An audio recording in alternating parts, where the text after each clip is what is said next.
The Huawei FreeBuds 5Y is a headphone that I consider to have a great cost-performance ratio. On August 6, 2024, Huawei released the latest true wireless noise-cancelling headphones, the FreeBuds 6i.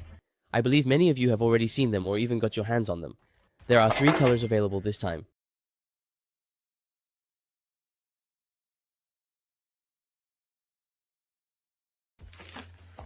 Package has headset, 2 ear tips, data cable.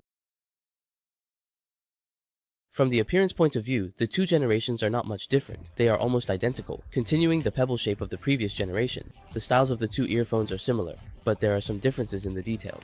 The earphones are smaller and more delicate. The other color is very coquettish, and the electroplated purple is still very eye-catching when worn on the ears. If it were you, which one would you like?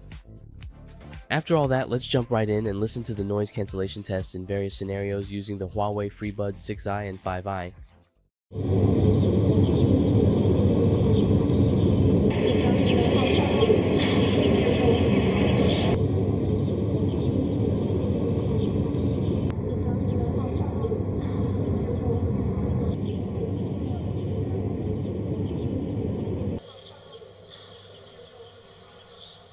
The noise cancellation performance of the 6i is outstanding. The claim of a 100% improvement compared to the previous generation is quite credible. With a wider noise cancellation frequency range and better comfort, this is definitely one of the key selling points of the 6i.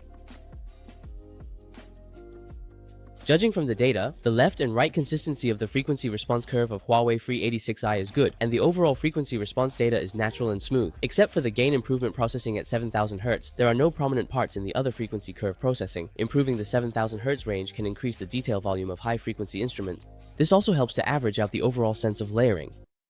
The data beyond 10,000 Hz is relatively average, with a significant drop in the ultra-high frequency range, which makes the soundstage width seem quite ordinary.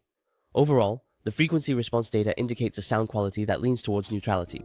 Why is it neutral? Comparing the 2019 version of Harman's in-ear standard reference curve with the 6i. From the comparison data in the figure, the frequency response curves of the two are basically the same, and the 6i has a little more data at 100 Hz, and the subjective low frequency component is stronger. The brightness range of human voice at 3000 Hz is slightly lower. Since the unit diaphragm material has improved in terms of treble properties, it is reasonable that the data support is weaker.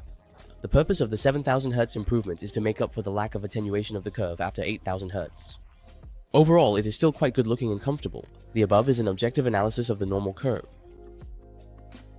In a state of reduced volume, around 11 on the volume scale, the distortion data shows that the distortion percentage for frequencies below 80 Hz is overall below 2%, while the distortion percentage for higher frequencies is generally controlled below 0.5%. This distortion data reflects pretty good performance.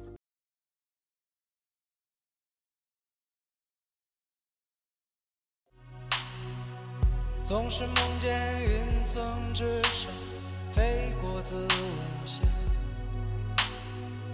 分不清是黑夜还是白天。总是梦见云层之上飞过子午线，分不清是黑夜还是白天。哭泣着在这条路的两端。每当黄昏，阳光把所有都渲染，哭泣着在这条路的两端。每当黄昏，阳光把所有都渲染。The intro features a deep and powerful electronic drum sound, not dragging at all, with a clear beat and rhythmic bright metallic bell sounds that create a very pleasant subjective experience.